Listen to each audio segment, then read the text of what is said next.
in Detroit, you are going to play only androids. Because we didn't want to create another story where the humans would be the good guys and the androids the bad guys, right. and they have a virus and you want to kill them before they kill you. We wanted to take a different angle and say, okay, what if they were the good guys and we humans were the bad guys? Fascinating. So that's exactly the starting point. And some androids in this world start to have a strange behavior. I mean, they start to leave without any reason, or they commit suicide, which is really strange for a machine, of course. And some of them, few of them, start to have an aggressive behavior against humans. So there's obviously something wrong with them, but we don't know what, and that's really the starting point of the story. I mean, just hearing you explain that, my mind is clamoring with all of these analogies to things that are happening in actual culture right now. It's really, really cool. So, this is what I love about great science fiction, is that it's about actual things. It's about actual parts of our society, about parts of our culture. So that's why it's so exciting to me to see a game like this. And we're seeing some footage right now. We saw some of this at the press conference, a big PlayStation press conference the other night. You guys have done Heavy Rain, you did Beyond Two Souls, actually going even further back, you did Fahrenheit, or as it's known here in the United States, Indigo Prophecy. Which name do you like better, by the way? Fahrenheit. Yeah, I do too, I think. And you did Beyond Two Souls most recently, out now on PS4. Here we go with Detroit Become Human. And it's all about choice and consequence, right? Oh, absolutely. I mean, the first thing to know is that there is more than one playable character. It's pretty much like Heavy Rain. Yeah. We have different androids that we can play. So at the moment we have announced Kara as our very first playable character. And here we're at T3 to show the second playable character called Connor. And maybe there's more, who knows? Who's to say? Yeah. And the player will play them through different scenes. This is pretty much the same way Heavy Rain worked. And scene after scene, you tell the story. And what it was very important to us was not to tell the story through cutscenes, but to let the player build his own story through his actions, through his choices. So each player will have a different versions of this story, and this is really what we found exciting about this project. And of course, all characters can die, so there is no game over in this game. If you don't pay enough attention to your characters or make too many bad choices, you may lose one of your characters, as was the case on Heavy Rain. Yeah, that's great. And I mean, I've just loved, Quantic Dream to me is a company that's just not scared to take really, really esoteric concepts or really, really interesting risks creatively. And I think that's what's so exciting. Well, actually, we're very scared. Yeah. But we do it anyway. Yeah, you do it anyway. That's what you got to do, right? No, but we were very lucky also to get the support for 10 years now of Sony. Year after year. I mean, we came here in 2006 with our first short, which was called The Casting, that you can still find on YouTube. And that was exactly 10 years ago, and it was a dream come true for us to be And I remember that video very well. Yeah, and it was a dream come true for us to come to E3 and be on Sony's booth. Yeah. And here we are 10 years later, presenting Detroit for the first time in the US, so it's... I mean, it's tremendous, and I mean, I think it really speaks to the accomplishments of the studio.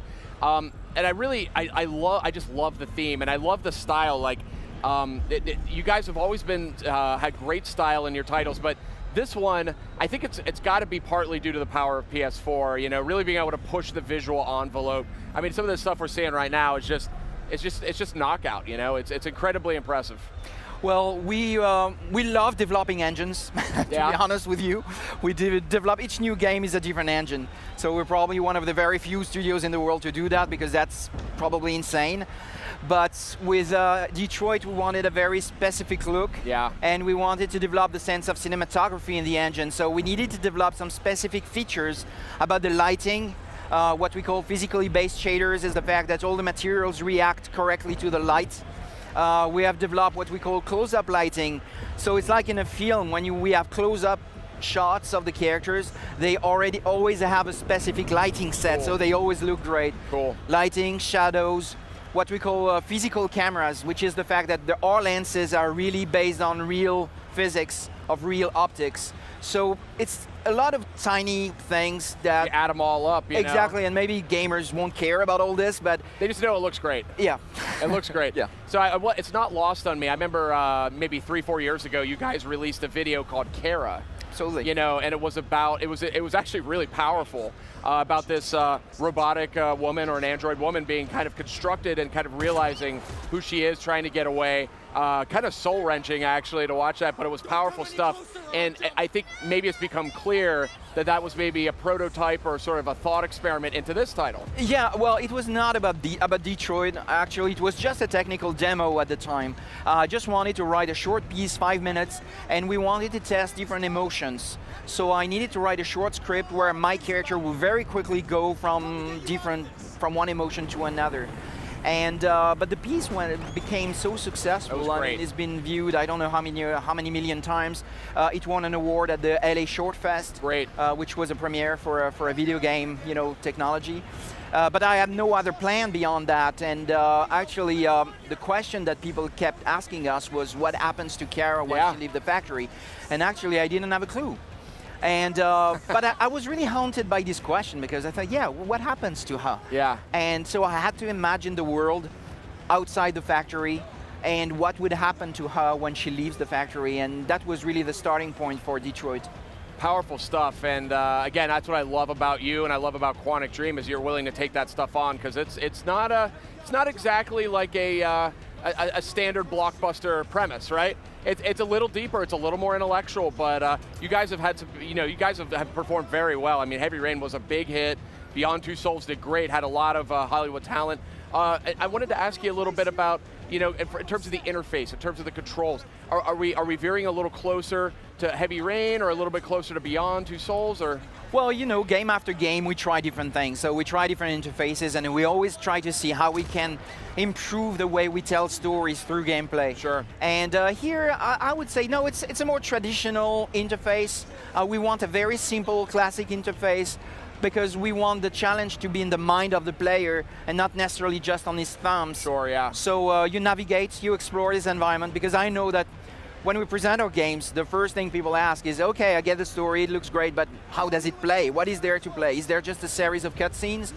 No, I mean, game after game, we try to explain that, no, you're in control of the character, you really decide what you want to do, you interact with your environment, you interact with the other characters, and your decisions shape the story. And what we want to do with this game is really the most bending experience, the most branching experience we've ever created.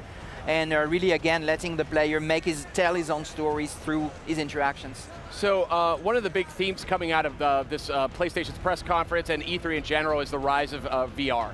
And VR is becoming bigger and bigger and bigger. I can only imagine for somebody like you, you're really invested in storytelling, you love sort of interactive storytelling. VR must be very interesting to you. I mean, what are your thoughts about it? It is very interesting. It's, to be honest with you, when I first heard about it, I was kind of skeptical. Like, okay, we had 3D before, and it didn't make it, and we had different ideas like this that never came together, really. And is VR just another of them? And then I tested the system, and I was really surprised by, especially the sense of presence. Yeah. That you have, which is totally new in our world, because suddenly you are in front of someone, and this person is in front of you. And your body begins to almost react to that. Yeah. Absolutely. Yeah. And that's so fascinating, and it's definitely very inspiring. I think it's not just a system on which you can just port existing games and say, look, this is the VR version. I think you really need to design for VR and maybe find new answers, maybe invent new things, because the system itself is so powerful and so different that you need to come up with new ideas in order to really use it. Yeah, it's exciting stuff, and we've got some, we're getting some of the big IPs are sort of jumping in. You've got Batman, we've got Star Wars. So, I mean, I feel like that was one of the big stories to come out of this E3 is really VR is here, and it's becoming more and more legitimized every day, thanks to great creators working on it. I think the other story to come out of E3, at least for me, is the rise of narrative, or maybe the second rise of narrative, because, I mean, I think this was really evident in PlayStation's press conference. I mean, God of War looked fantastic, and I mean, it was this side of that universe we've never seen before.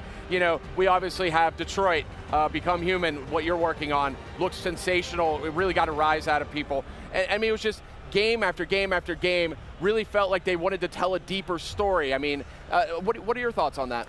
Oh, I totally agree. I mean, this is something we believed in, years and years ago. And we were a little bit alone when we started talking about all this, even around Indigo Prophecy time, saying, maybe storytelling can be a great addition to existing games, and maybe emotion is a great thing in games too.